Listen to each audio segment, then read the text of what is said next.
Mga kababayan, mga kaibigan, maligayang pagbabalik po sa ating channel.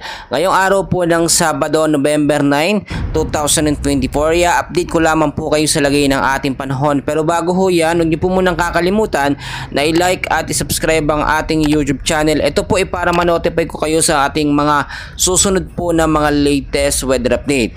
Sa kasalukuyan po mga kaibigan, ito pong si Bagyong Marce ay nakalabas na nga po ng ating Philippine Area of Responsibility at wala na po itong epekto sa ilang bahagi ng ating bansa. Wala na rin po tayong signal na naitaas, no? Especially dyan sa may bandang northeastern Luzon mga kaibigan. Kung titignan po ninyo, kakalabas nga lang po ni Bagyong Marce, may panibagong banta ng sama ng panahon po tayo na minomonitor as of now. Ang tinutukoy ko po, no, ay ito pong low pressure area na as of now ay nasa labas po ng ating Philippine Area of Responsibility. Ito pong sinasabi natin mga kaibigan, na low pressure area po, no, ay may estimated pong layo na 1,705 kilometers east of southeastern Luzon mga kaibigan. So ito yung sinasabi natin na potential po na bagyo na mabuo at papasok sa ating Philippine Area of Responsibility. So ano ang kanyang tutumbukin mga kaibigan na lugar? Alamin natin yan. Inaasahan po ngayong araw ng Sabado mga kaibigan ay papasok ito sa loob ng ating Philippine Area of Responsibility. At habang binabaybay niya po, no, itong Philippine Sea, pakanluran ay posible niyang tumbukin at maging isang ganap na bagyo. Ito nga pong sama ng panahon o low pressure area dito sa may bandang area po ng Bicol Region.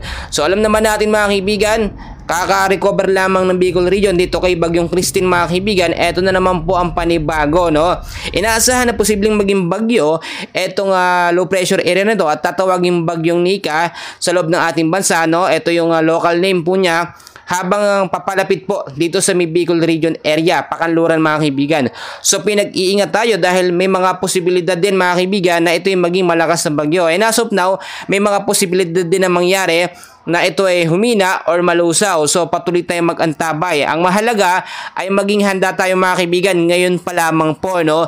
Tulad na aking sinasabi, yung ating mga kababayan na naapektuhan nga po ng kakalabas lamang na si Bagyong Marce, alam ko po ang laki na naging pinsala, especially po sa area ng Cagayan, lalong-lalo na sa Santa Ana dahil diyan po talaga direktang naglandfall yung pinakasentro at mata ito nga pong si Bagyong Marce. Pero asahan nyo mga kaibigan, etong panibagong banta na sama ng panahon, no, ay posible pang magbago.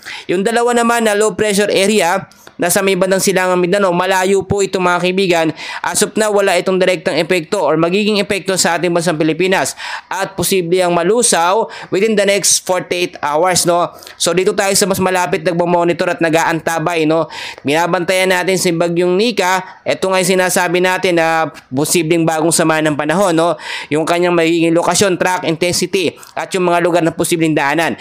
I-update ko kayo sa mga susunod natin na kaganapan. So inaasahan naman mga kaibigan ang forecast weather condition natin. Ang lagay po ng panahon, unahin na natin dito mga kaibigan sa Metro Manila po.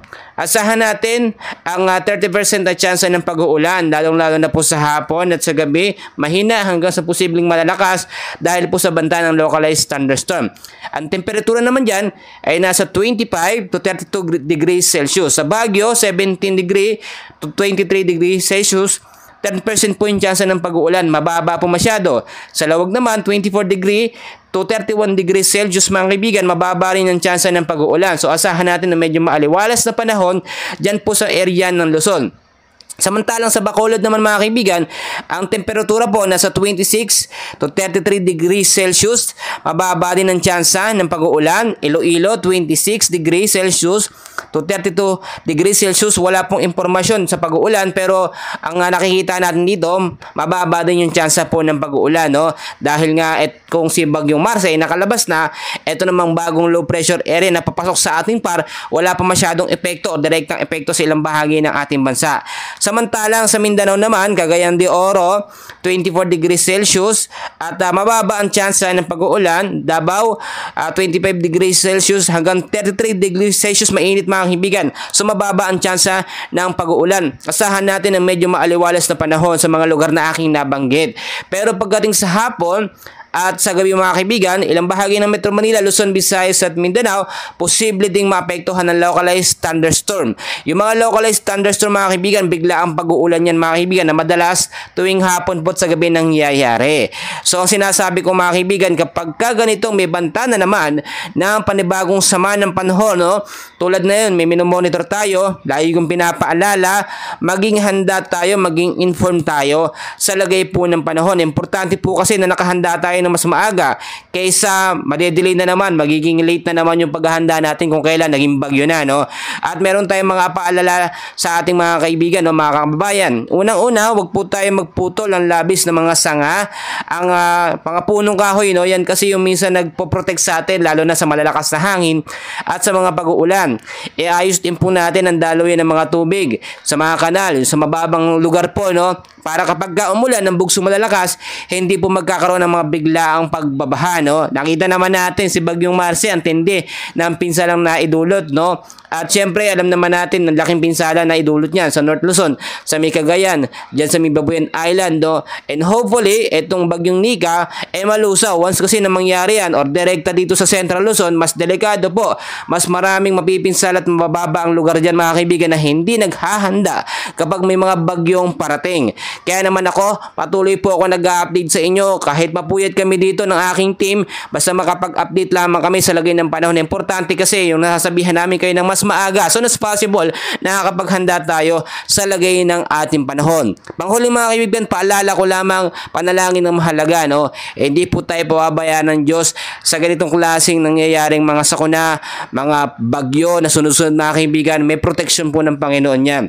Basta paalala ko lamang sa inyo, lagi tayong maging handa at makinig sa update ng ating channel mga kaibigan para lagi kayong updated sa lagay ng ating panahon. So yun lamang update natin. Magandang araw po sa inyong lahat.